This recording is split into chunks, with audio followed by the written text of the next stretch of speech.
Bueno, Ecuador acaba de caer hace un par de minutos 1-0 ante Venezuela, en el que fue el segundo partido de la Mini Tri en este Sudamericano Sub-17 2025. Y muchachos, créanme cuando les digo que en este video tengo muchas cosas por decir. Básicamente lo que pretendo en este análisis es encontrarle una explicación a la derrota que acaba de sufrir el equipo dirigido por Juan Carlos Burbano. Porque claro, es algo llamativo en cierto punto, ¿no? Ecuador hace 2 días debutó en este torneo y lo hizo con creces, superando y goleando a Uruguay. Y hoy, 2 días después, nos encontramos con un panorama muy diferente. Es más, podríamos decir que fue un panorama casi que opuesto al de aquella primera presentación. Y en ese orden de ideas surge naturalmente la pregunta de ¿qué pasó? ¿Por qué tanta diferencia entre un partido y otro? Bueno, esa es la respuesta que voy a tratar de encontrar en este video a partir de mi tradicional análisis táctico. Así que vamos a ir con eso. De entrada los invito a que se suscriban por favor a mi canal de YouTube, también a que me sigan en mi cuenta de Facebook y a que le den un like, a que le den un me gusta a este video. Las personas que de pronto quieran apoyar este canal a profundidad ya saben que lo pueden hacer, y es donando $1, ya sea por Patreon, que yo acá abajo en la sección de comentarios del video les dejo el link de dicha plataforma para que hagan clic y puedan cumplir con esa donación, o directamente por YouTube, que también es una alternativa muy válida. Acá en YouTube, abajo a la derecha, donde hay una pequeña pestañita con la S, con el típico signo monetario, en donde también pueden hacer clic y en 10 o 15 segundos cumplen con esa donación. A todas las personas que apoyan este canal, no importa si es con dinero o sin dinero, apoyo es apoyo de cualquier manera y yo lo valoro. Les digo que muchas gracias. De verdad, gracias por esa ayuda de todo corazón. Y habiendo dicho esto, empiezo a analizar el partido. Vamos a tratar de encontrar la respuesta a ¿qué pasó hoy? Miren, para empezar, yo les digo que a ustedes les consta que en el video anterior, en donde analicé la goleada de Ecuador ante Uruguay, yo me deshice en elogios hacia la Mini Tri. Y lo hice porque era pertinente. Porque la verdad, Ecuador en aquel partido hizo las cosas muy bien y mostró múltiples cualidades. Entonces era mi labor traer esas cualidades a colación, mencionarlas, ponerlas sobre la mesa. Eso fue lo que yo hice, repito. Sin embargo, ustedes también saben, quienes vieron ese video, que en medio de tantos elogios, yo les hice una aclaración. Yo les dije a todos ustedes que en estas categorías, en donde todavía estos jóvenes no están desarrollados en un 100%, ni en lo futbolístico ni en lo psicológico, toca tomar cada resultado con pinzas. Toca entender que esto es paso por paso y que cada partido representa un escenario único, porque en estas categorías prima la irregularidad. Todo es exageradamente volátil. Y es más, yo recuerdo que les planteé una analogía muy pertinente. Yo les dije que ver este tipo de torneos era como ver una serie en la cual cada capítulo era un mundo en sí mismo. Y el capítulo que vos estás viendo hoy no necesariamente tiene algo que ver con el de ayer o con el de mañana. No, repito, hay que entender que cada capítulo va por una línea propia. Esa analogía, después de lo visto hoy, entre Ecuador y Venezuela, creo que toma mucha fuerza y se termina viendo como una analogía más que coherente. Porque hoy precisamente pasó eso. El escenario con el cual nos encontramos hoy en este partido contra la Vinotinto no tuvo nada que ver con el escenario del partido ante Uruguay. Hoy vimos una versión de Ecuador muy diferente. Hoy vimos un equipo ecuatoriano que, por ejemplo, no trató de poner en marcha una propuesta reactiva, sino más bien una propuesta propositiva. De hecho, hoy Ecuador, a pesar de que pierde, en las estadísticas finales le gana en la posesión a Venezuela, 53% contra 47%. Ahí está la evidencia. En el partido contra Uruguay fue todo lo contrario. El que tuvo la pelota fue el equipo charrúa y Ecuador simplemente contuvo y posteriormente atacó los espacios. Nada, en este partido ante Venezuela la Minitri sí tomó la pelota, trató de elaborar, se dio cuenta que en la elaboración le costaba porque Venezuela le ahogaba la salida de juego. Por ende, Ecuador no podía conectar, terminaba siendo un equipo inconexo y que no progresaba con pelota al piso. Y como consecuencia de todo ello, pues la única alternativa que encontraba la Minitri era apelar al juego largo, a un montón de pelotazos buscando que de pronto Lerma y Juan Riquelme Angulo arriba hicieran un milagro. Y básicamente eso fue lo que pasó hoy con el equipo de Juan Carlos Burbano, que ya lo voy a explicar mejor paso a paso de manera más descriptiva para que se pueda entender. Pero para cerrar esta introducción, lo que les quiero dar a entender es que hay que mantener la cabeza fría. No era campeón Ecuador por haber goleado a Uruguay en el primer partido, como tampoco hoy por haber perdido ante Venezuela ya es un equipo eliminado. No, ni lo uno ni lo otro. La victoria en el debut estuvo muy bien, excelente. Lo de hoy arroja varias preocupaciones y deja a Ecuador parado en una posición de la tabla de su grupo que no es la más cómoda.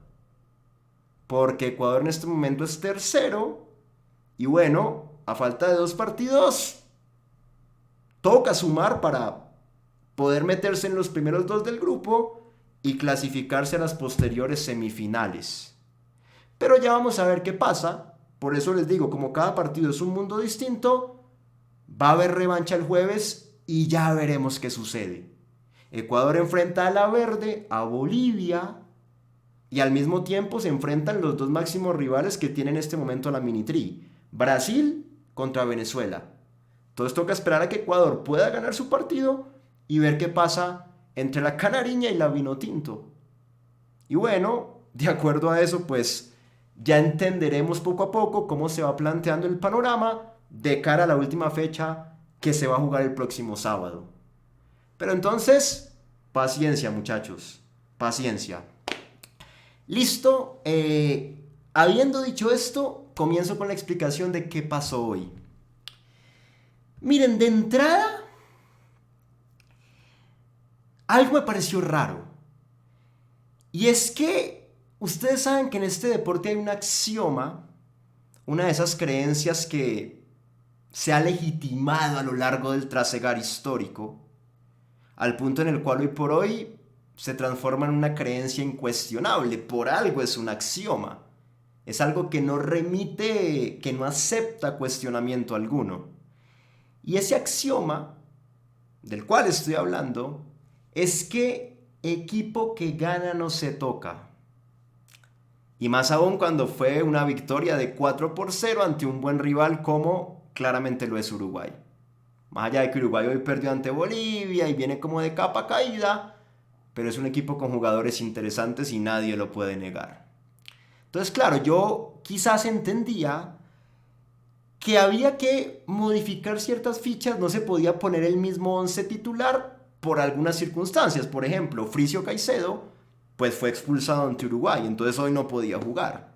Ya eso implicaba que toda la primera línea de 4 de la Minitri para hoy contra Venezuela sufriera alteraciones. Y así fue. Castillo se mantuvo en la derecha, pero por ejemplo la pareja de centrales ya no fue Cuadrado con Ordóñez, sino Virgilio Olaya con Deiner Ordóñez. Y a Cuadrado le tocó que ir a marcar punta por izquierda. Entonces ya la primera línea de 4 a raíz de la expulsión de Fricio Caicedo, repito, tenía que verse diferente sí o sí. De la misma manera entiendo que Bolívar Tovar ante Uruguay salió golpeado. Entonces ahí también aplicaba la misma lógica. El doble 5 de Tovar con Malcolm da Costa, que había jugado ante Uruguay, pues tampoco se iba a poder repetir hoy. Y el mediocampo de Ecuador, por ende, también iba a sufrir alteraciones. Yo entiendo eso. Eso lo comprendo perfectamente. Pero más allá de esas dos situaciones que acabo de marcar, yo creo que Burbano debía tratar de mantener el equipo, el resto del equipo, lo más parecido posible al partido contra Uruguay. Y no lo hizo. Porque, por ejemplo, a Monzón, en vez de mantenerlo en esa posición de media punta en donde había rendido bien, directamente lo retrasó. Yo pensaba que la lógica era poner a Da Costa con Ortiz. Da Costa, que ya era titular, y Ortiz reemplazando a Bolívar Tovar, y los dos en el doble pivote. Pero no, él lo agarró a Monzón, que había jugado bien más adelante, repito, en el partido ante Uruguay, y lo retrasó. Eso ya fue un cambio medio drástico. Ni hablar del tema de que Justin Lerma contra Uruguay rindió muy bien como extremo por izquierda, pero hoy Burbano lo mandó a jugar como media punta detrás de Juan Riquelme Castillo por dentro, posicionado en esos tres carriles centrales. Alejandre sí le mantuvo la posición de extremo por derecha, pero por izquierda apareció Iker Mantilla. Entonces, ¿se entiende a lo que me refiero? Si nos dejamos llevar por la frase de que equipo que gana no se toca, más aún goleando a Uruguay, que fue un muy buen resultado, pues las únicas modificaciones o alteraciones que tenía que hacer Burbano era el tema de Fricio Castillo y de Bolívar Tovar. Y listo, el resto tenía que salir igual. Pero no, él lo cambió a Lerma de posición, lo cambió a Monzón de posición, metió a Iker Mancilla. Hizo un revuelto medio extraño. Entonces Ecuador hoy saltó a la cancha y ya por esto que estoy mencionando, por ciertos inventos del técnico, vos notabas que el equipo no lucía igual. Lerma, por ejemplo, no estaba igual de cómodo jugando por dentro a como sí lució en el primer partido jugando por fuera. Y sí, también hay méritos de Venezuela, claro. Venezuela defendió bien, supo neutralizar a Lerma de cierta manera, a Juan Riquelme Castillo, a Juan Riquelme Angulo, perdón, también, que son las dos figuras de Ecuador. Entonces hay que darle crédito a la Vinotinto, pero ya desde un inicio el técnico ecuatoriano se enredó solo. Es la realidad. No tenía por qué hacer tantas alteraciones. Bueno, comienza el partido y ojo con lo que les voy a decir, espero que se pueda explicar de la manera más clara. Sé que no es fácil porque estoy hablando, no es lo mismo que cuando tengo mi tablero virtual acá atrás donde puedo mover las fichas y mostrarles literalmente.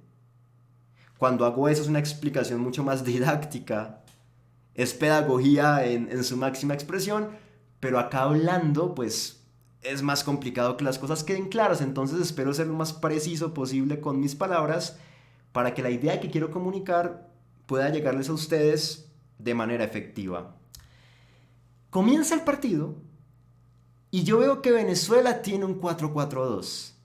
Y ojo con lo que planteaba la Vinotinto porque me parece que le funcionó durante los 90 minutos.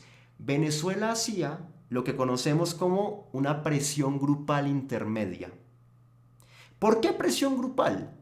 Porque básicamente Venezuela lo que hacía era que presionaba con sus dos delanteros, Cloud y Berroterán, los dos que estaban más adelantados en comparación al resto del bloque, y con la línea de 4 del mediocampo, integrada por Uribe, abierto en la izquierda, Zulbarán, abierto en la derecha, y por dentro para mí los dos mejores jugadores que tuvo Venezuela hoy, que fueron los del doble 5, Muñoz y Henry Díaz. Se fajaron un partidazo ambos. Entonces, a la hora de hablar de métodos de presionar, pues yo lo he explicado varias veces, pero lo voy a reiterar. Cuando un solo jugador es el que presiona, se considera una presión individual. Cuando son los 10 del bloque al mismo tiempo, se considera un pressing. Y cuando es un número de 2 o más jugadores, pero no llegan a ser los 10, se considera una presión grupal. Como en este caso, repito, La presión era con los dos de adelante, respaldados por la línea de 4 mediocampistas, estamos hablando de 6 jugadores, los que presionaban, pues se considera una presión grupal.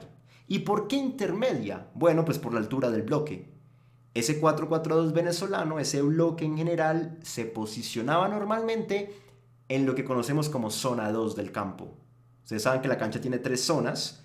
La 1 representa el área propia, la 3 representa el área rival y todo el resto de terreno, eso que está en el medio, incluyendo el círculo y toda la cosa, se conoce como zona 2. Bueno, ahí se paraba Venezuela en la zona 2, a una altura intermedia de la cancha, por ende era presión grupal intermedia. Pero entonces que se entienda, no era como que Venezuela, el equipo de Vizcarrondo, tuviera un afán exagerado por ir y adelantar el bloque cerca al arco de Miguelito Peralta, para que cada vez que Virgilio Olaya o Deiner Ordóñez tomaran la pelota, los venezolanos estuvieran allí mordiendo en el área ecuatoriana. No, eso sería una presión grupal alta, y eso no ocurrió. Era una presión grupal intermedia, entonces Ecuador podía, y ojo porque acá continúo con la idea para que vean para dónde voy, para qué lado voy. Ecuador podía hacer que Peralta descargara con Olaya y con Deiner Ordóñez, sus dos centrales, y que estos dos tomaran el balón, salieran del área propia, pudieran conducir un poquito más adelante, pudieran progresar. Hasta ahí bien. Ahí Venezuela no se interesaba por cortar, no presionaba todavía. Pero una vez Ecuador pasaba a la zona 2 del campo y ya llegaba cerca al medio campo, ahí sí, los dos primeros de Venezuela mordían a Olaya, mordían a Ordóñez, y la línea de 4 también, así, encima, apoyando a los dos de arriba. Y con esos 6 comenzaba ese trabajo de ahogamiento venezolano a la salida de juego de Ecuador. Entonces no era así súper intensa desde la propia área ecuatoriana, no. Ecuador podía salir del área con sus centrales conduciendo la pelota, pero más adelante, llegando a zona 2, ahí sí se activaba Venezuela. Y bueno, a raíz de lo que les estoy diciendo, entonces Ecuador comenzó a encontrarse con este obstáculo, que era un obstáculo complicado de superar. Porque entonces, claro, veía uno que los dos centrales ecuatorianos tenían el balón, pero inmediatamente llegaban a zona 2, los dos delanteros de Venezuela los mordían, entonces tenían que deshacerse rápido del esférico, pero como la línea de 4 mediocampistas de Venezuela también achicaba el espacio y presionaba, pues entonces para Olaya y Ordóñez era muy complicado dar ese primer pase hacia adelante en salida, casi nunca lo daban bien. Y Ecuador se arriesgaba a perder muchas pelotas en esa zona, lo cual era complicado porque si Venezuela recuperaba allí, pues naturalmente la Vinotinto iba a quedar con un escenario muy propicio para emprender un ataque vertical corto y lastimar a Miguel Peralta. Ese primer pase en salida de los dos centrales ecuatorianos para cualquiera de sus compañeros que estaba posicionado más adelante no se logró casi que nunca en los 90 minutos. Y ahí ya la idea de juego de Ecuador comenzó a sucumbir. Porque repito, en el partido ante Uruguay, por cómo se dio el partido, porque Ecuador comenzó ganando a los 30 segundos, la Miniti se pudo dar el lujo de ser el equipo que esperaba. Y dejaba que Uruguay tuviera la pelota y que Uruguay viniera. Claro, Uruguay con la urgencia de ir perdiendo. Y eso se prestó para que Ecuador esperara en campo propio, recuperara y boom, de una, saliera con transiciones, contraataques, atacando el espacio con mucha picardía y mucha rapidez. Pero como en este partido el panorama era distinto, las cosas iban 0-0 y Ecuador eligió competir desde la tenencia de la pelota, pues entonces claro, al no poder dar ese primer pase en salida, básicamente la elaboración ecuatoriana nunca comenzaba. Y ahí comenzábamos a ver otros aspectos. Por ejemplo, cuando Olaya y Deiner Ordóñez tenían el balón y llegaban a zona 2 y los dos de arriba de Venezuela los mordían, pues entonces de pronto ellos decían, bueno, tratamos de salir por fuera, por los dos carriles externos con los laterales. Puede ser una opción. Pero los laterales tienen muy poca proyección en Ecuador. Ustedes ven que Castillo por derecha rara vez pasa a la mitad de la cancha. Y del otro lado pues estaba Cuadrado improvisado como un lateral, porque tengo entendido que él es central. El primer partido él lo jugó como central. Acá estaba como lateral por izquierda, entonces un central improvisado de lateral tampoco tiene mucha proyección. Eso es algo que todos sabemos. Entonces, por ende, ni por derecha salía el lateral, ni por izquierda tampoco. Ninguno de los dos pasaba a la mitad de la cancha. Entonces, traducción, Ecuador no tenía profundidad por las bandas, no tenía profundidad por los dos carriles externos. Cuando Ordóñez y Virgilio querían descargar por fuera con sus laterales para que de pronto por ahí Ecuador tuviera salida, no había cómo. Ok, entonces vamos por dentro de pronto, decían Olaya y Ordóñez. Ya que por fuera los laterales no se proyectan o no hay cómo salir, vamos por dentro. ¿Cuáles son los dos jugadores que están parados ahí como primera línea de pase? Bueno, los dos mediocentros. Estoy hablando de Monzón y estoy hablando de Ortiz. Pero Monzón y Ortiz se veían completamente succionados por esa línea de cuatro mediocampistas que achicaba hacia adelante de Venezuela.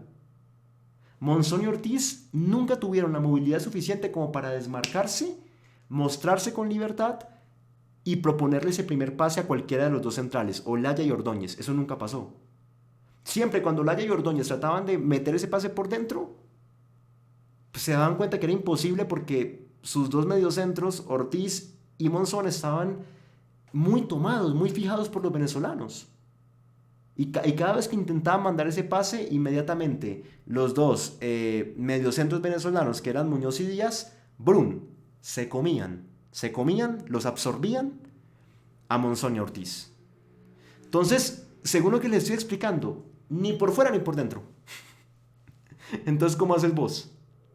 Si por fuera tus laterales no se proyectan, no tienes cómo salir, no hay profundidad. Y si por dentro los dos jugadores encargados de recibir el primer pase en salida tampoco se desmarcan y están tomados por los rivales, pues tampoco puedes salir por dentro. La cancha tiene 5 carriles, 2 por fuera, 3 por dentro. Los 2 por fuera desactivados, los 3 por dentro también desactivados. No tenía cómo salir Ecuador. Venezuela presionando con esos 2 de adelante y los 4 mediocampistas que apoyaban, con esos 6, ya. Le arruinó toda la intención de elaborar a Ecuador. Eso fue lo que pasó en este partido. Entonces, como consecuencia de ello, lo que dije ahora, pues al no poder salir los dos centrales, ni por fuera ni por dentro, con pelota al piso, la única solución, ¿cuál era? Manda el pelotazo. Por acá, pelota ras de piso es imposible. Ni por fuera ni por dentro. Entonces, hermano, como no hay manera de llevarle la pelota a los habilidosos de arriba, particularmente a Lerma y a Juan Riquelme Angulo, que estaban jugando hoy muy cerca porque estaban los dos por dentro. Ya lo dije, a Lerma hoy Urbano lo ubicó por dentro. Y pues Angulo es el 9, entonces también va por dentro. Como no hay cómo hacerle llegar la pelota a ellos por el piso, viajando por el piso, porque estos 6 venezolanos nos tienen asfixiados, bueno, no, pues pelotazo, a ver si les llega de esa manera. Y en eso cayó y esa fue la tentación de Ecuador en los 90 minutos. Por debajo nunca podemos, bueno, pelotazo, boom, allá. Y ustedes saben que un pelotazo pues puede que te salga alguno que otro, sí, porque pues es parte del fútbol, pero normalmente pues es rifar el balón. Es mandar un fierrazo allá y que pase lo que tenga que pasar. Pero no es tan efectivo como de pronto encontrar circuitos para ir conectando con pelota al piso y dársela a Lerma limpia, para que él pueda encarar. O filtrarle un pase al vacío a Juan Riquelme para que él quede mano a mano y pueda definir. No, no es lo mismo. De la primera manera, con pelotazos, hay todo tipo de obstáculos que pueden salir mal y pueden acabar con la jugada. De la segunda manera que estoy planteando, que sería lo ideal, que es con pelota al piso, sí se las das pulcra y limpia para que ellos puedan sacar a relucir todas sus habilidades. Pero pues como Ecuador no podía hacer lo segundo, bueno, le tocaba apelar a lo primero, pelotazos y ya, y que pasara lo que tuviera que pasar. Y la mayoría de veces esos pelotazos acababan en la nada misma. Lerma trataba de pelear por allá, Juan Riquelme también, pero se hacía muy difícil. Porque aparte de todo, cuando caían esos pelotazos, la mayoría de veces los ecuatorianos estaban en inferioridad numérica. Entonces capaz que le caía el balón así largo a Juan Riquelme y estaban los dos centrales que jugaron bien en Venezuela. Estoy hablando de Maitán, el que era alto, y estoy hablando de Barrios. Y estaban los dos contra Juan Riquelme. Entonces Juan Riquelme saltote, pero Maitán también. Entonces ya por ahí era cuerpo contra cuerpo y Barrios complementaba, le hacían el 2 contra 1 y Juan Riquelme quedaba desactivado. Y del otro lado Lerma también le pasaba algo parecido. De pronto le mandaban la pelota y aparecían 2 venezolanos encima de él. Y si de pronto buscaban algunos de los de afuera, Legendre por un lado y Mantilla por el otro, estaban como muy abiertos y medio separados del resto del bloque y tampoco tenían como gran forma de hacer algo diferente. Entonces, sí, esos pelotazos en Ecuador, la verdad, no pasó nada con ellos. Es Es la verdad de lo ocurrido en este partido, gente.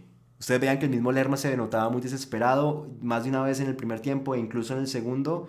Veía uno que trataba de aparecer mucho más atrás, venía Lerma casi que hasta la posición de los centrales ahí cerquita, como un medio centro más a pedir el balón.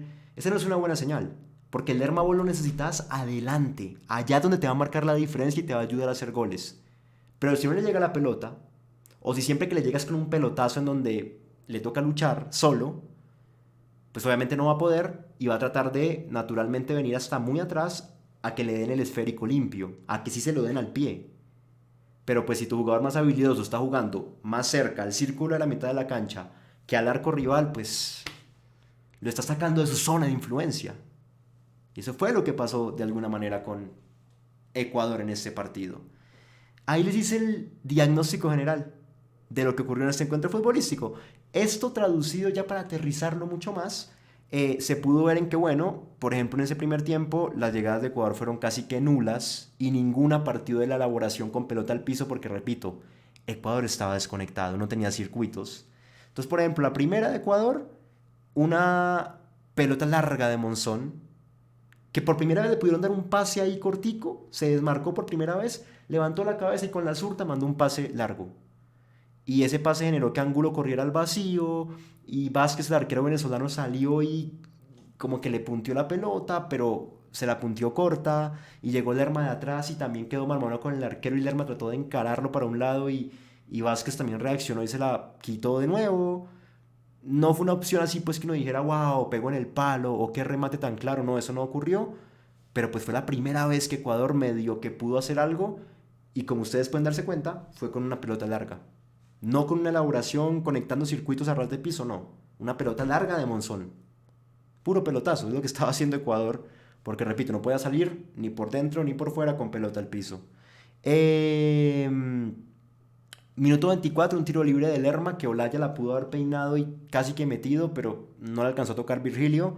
Entonces controló el arquero Vázquez. Estaba hablando de una pelota quieta, tampoco fue elaboración. Minuto 28, otro tiro libre de Lerma que va al arco. Ese tiro libre que Lerma cobra como medio raro, como que no agarra mucha comba y tampoco tanta potencia, pero igual al final obligó a Vázquez a atajarlo arriba y mandarlo al córner. Pero entonces fue una tercera opción, pero pelota quieta, tampoco desde la elaboración. Al minuto 29, un córner, otra pelota quieta, la cuarta. Córner de Monzón y cabezazo de Olaya incómodo que se va por un lado. Nuevamente, una pelota quieta, no es elaboración. Y ya, eso fue todo en el primer tiempo para el equipo ecuatoriano. Tengo lo último, una quinta si se quiere, que es un saque de banda de Castillo rápido para Lerma. Y Lerma desborda por derecha y manda un centro y Angulo trata de cabecear, pero Maitán lo neutraliza bien y la pelota la acaba agarrando fácil el arquero Vázquez. Estamos hablando de otra pelota quieta, porque un saque de banda es una pelota quieta. Se considera pelota quieta igual que los penales. Mucha gente no sabe eso, pero pelota quieta no solamente son los corners y los tiros libres, también saques de banda y penales. Entonces estamos hablando de 5, 4 con pelota quieta y una con un pelotazo. Ya. Nada de elaboración. Elaborando Ecuador no pudo. No pudo llevar ningún tipo de jugada conectando sus piezas y progresando poco a poco para llegar a lastimar. Y se supone que Ecuador hoy competía desde la tenencia. Entonces lo que más necesitaba Ecuador hoy era esos circuitos para poder elaborar y avanzar y lastimar. Porque era el equipo que estaba proponiendo, el propositivo. Venezuela simplemente esperaba, recuperaba en zona 2 y metía una transición ofensiva. La idea de Ecuador para que prosperara hoy necesitaba de establecer esos circuitos y no lo pudo hacer la Minitri. Ahí estuvo el principal problema. Y segundo tiempo, bueno, Venezuela ya había marcado al final del primer tiempo un par de minutos en los cuales estuvo peligroso, ¿no? Hubo una asociación por ahí de Zulbarán, filtrando entre líneas, Muñoz pivotó, Cloud pateó y la estrelló en el horizontal. Hubo por ahí un disparo de media distancia de Henry Díaz que se fue muy cerca por un lado. Hubo otro disparo de Zulbarán antes de eso mordido que controló Miguel Peralta. Como que ya Venezuela al final del primer tiempo se había despertado ofensivamente. Ya no solamente era neutralizar a Ecuador con esa presión intermedia, con el 2 de arriba y el 4 del medio, presión grupal intermedia, sino que también era ya comenzar a lastimar, acercarse al arco ecuatoriano para hacer un gol. Y ya una pelota contra el horizontal pues es algo muy significativo. Y Venezuela comenzó el segundo tiempo también con esa intención y muy temprano, al minuto 6 del segundo tiempo, logra el único gol del partido con el cual termina ganando, que es una recuperación en zona 2 de Henry Díaz, punteando la pelota a Lerma. Y ahí se hace una transición tremenda, ¿no? Con Uribe, que condujo muy bien, con Muñoz posteriormente, que también condujo en corto y abrió por la izquierda para Cloud, y lo dejó mano a mano, y Cloud contra Peralta definió y puso el partido 1-0. Y repito, con ese gol Venezuela se lleva los 3 puntos. Eh, y después fue ya casi que un monólogo en el cual Ecuador seguía con la pelota. Venezuela casi que dijo, bueno, meto cambios. Vizcarrondo hizo los 5 poco a poco, progresivamente. Venezuela pues seguía como con esta estrategia de la presión intermedia. 2 arriba, 4 respaldando en el medio campo. Y Ecuador pues tenía el balón pero no creaba gran cosa. Hubo por ahí una conducción de Angulo, una escaramuza de Angulo solo en inferioridad numérica, donde disparó de media distancia por un lado, pero no fue nada importante. Tuvimos por ahí varios cambios de Burbano tratando de encontrar una respuesta. Por ejemplo, sacó a Monzón y Mantilla, metió a Da Costa y Quintero. Creo que ni Da Costa ni Quintero entraron muy bien, que digamos. Después metió a Jaxi García y a Jordan Mejía. Esos dos sí entraron bien. Y por último a Tenorio. Pero los dos cambios del medio, él hizo dos de entrada en el segundo, o sea, dos en los minutos iniciales del segundo tiempo, dos en el medio del segundo tiempo y uno al final que fue Tenorio. No hablemos de los dos primeros ni de Tenorio, hablemos de los dos de la mitad. Jaxi García, que entró a jugar por dentro como una especie de medio centro, y Jordan Mejía, que entró a jugar por derecha como una especie de lateral, esos dos entraron bien. Y miren ustedes que Ecuador pues no terminó creando gran cosa, más allá del disparo que mencioné de Angulo, hubo por ahí el último una pelota filtrada de Tenorio donde le queda de nuevo a Juan Riquelme, y Juan Riquelme se la puede abrir a Lerma pero decide no hacerlo y patea, un poco egoísta, pero uno entiende que él es un 9 igual y los 9 siempre quieren tener el arco tatuado en la frente, y se fue por arriba. Y una última en la cual Jaxi recuperó, se la dio a Lerma y Lerma sin tanto tiempo remató duro y bueno, fue al cuerpo del arquero Vázquez y el arquero reaccionó y atajó esa pelota. O sea que en total fueron 3 de Ecuador en el segundo tiempo, pero todo muy de escaramuzas individuales o disparos como incómodos. 2 de Angulo y 1 de Lerma. 3 disparos incómodos. Pero más allá de eso, lo que les iba a decir es que si bien Ecuador no tuvo 1000 llegadas para empatar, sí fue irónico ver cómo, con el solo hecho de que Jaxi entrara bien y Jordan Mejía entraran bien, solamente 2 de los 5 cambios entraron bien de verdad, fueron estos dos. Ya Ecuador se vio un poco más intenso para disputar los emparejamientos en zona 2. Ya Ecuador recuperó más pelotas con Jaxi por dentro, como en ese remate de Lerma, que partió una recuperación de Jaxi. Y al mismo tiempo con Mejía por derecha tuvo esa proyección que no había tenido con Castillo. Yo les dije, Castillo por derecha no pasa la mitad de la cancha. Pero Jordan Mejía que entró, sí empezó a proyectarse y por ahí Ecuador ganó profundidad por ese lado. Entonces ya con 2 cambios que entraron bien, la mini lució mucho mejor. Ese es mi punto. Lo cual lo deja uno pensando que si de pronto Urbano hubiese hecho cambios antes, más rápido, desde el mismo entretiempo, capaz que Ecuador no perdía este partido. Esperemos que para el próximo encuentro futbolístico ante Bolivia sepa cómo parar el equipo nuevamente. Lo último que voy a decir, ya esto fue el partido en general, Ecuador al final no pudo y perdió 1-0, es que contra Venezuela igual siempre le cuesta la mini ¿no? Ese es el comentario final, que ustedes ya lo saben mejor que nadie. Y es curioso porque no sé por qué pasará esto. Ni siquiera sé si se puede explicar desde un punto de vista racional. Capaz que no, capaz que eso es algo más psicológico. O en cierto punto, no sé cómo explicarlo, coyuntural quizás. Pero sí es notorio que en estas categorías juveniles, cada vez que Ecuador va contra Venezuela, le cuesta. Recordemos que en el Sudamericano Sub-15 del año pasado, donde Ecuador terminó siendo subcampeón e hizo un muy buen torneo con esta misma base, con este mismo equipo y con el mismo director técnico Juan Carlos Burbano, en fase de grupos Ecuador enfrentó a Venezuela y se fue goleado. La Vinotinto ganó como 3-0, 4-0, ya ni me acuerdo. Pero lo goleó a Ecuador. Y bueno, recordemos el Sudamericano Sub-17, el último que se jugó en el 2023, en Ecuador, el famoso equipo de Kendry, de Cheche Arroyo, de Michael Bermúdez, de Aleno Bando, de Juanse Rodríguez, de Lord, de Elkin Ruiz, de Coyahuaso, ese equipo, de Jairo Reyes, pues se perdió la oportunidad de ser campeón de dicho torneo, jugando como local con su gente en el Atahualpa, por no ganar a Venezuela. Por no ganar a Venezuela no salió campeón y terminó siendo campeón Brasil. Entonces sí, cada vez que Ecuador va contra Venezuela en estas categorías no puede. No sé, si alguno tiene una explicación para eso que me la diga, pero... O capaz que Venezuela le juega a Ecuador como si fuera un clásico y le juega con más intensidad que a otros rivales. No lo entiendo. Pero de qué pasa, pasa. Eso fue lo final. Llegamos al final del video, al término de este relato. Suscríbanse al canal de YouTube, síganme por favor en la cuenta de Facebook, denle un like a este video. Las personas que quieran y tengan la capacidad económica podrían donar $1 para este canal. Ya les dije, lo pueden hacer por Patreon, opción número 1, que acá abajo en la sección de comentarios les dejo el link de Patreon para que hagan clic y puedan cumplir con esa donación. O lo pueden hacer por YouTube, opción número 2, que es acá abajo a la derecha, donde está la pequeña pestañita con el signo monetario, y hacen clic allí y en 10 o 15 segundos cumplen con esa donación. Gracias de verdad por eso. Y por último, síganme en TikTok, que aparezco como juancamilocastillo.tv. A levantar cabeza, mis hermanos ecuatorianos. Una victoria, una derrota, pero todavía queda literalmente la mitad de la fase de grupos por delante. Son 4 partidos, van 2. Si el jueves ganamos, la cosa va a empezar a pintar mejor. Obviamente ante Brasil va a tocar ir a jugársela también todo el sábado. Eso ya se sabe, va a ser así. Pero bueno, ya veremos qué pasa. No está muerto quien da pelea, dicen por ahí. Ojalá veamos a la Minitri en semifinales del Sudamericano. Hasta pronto.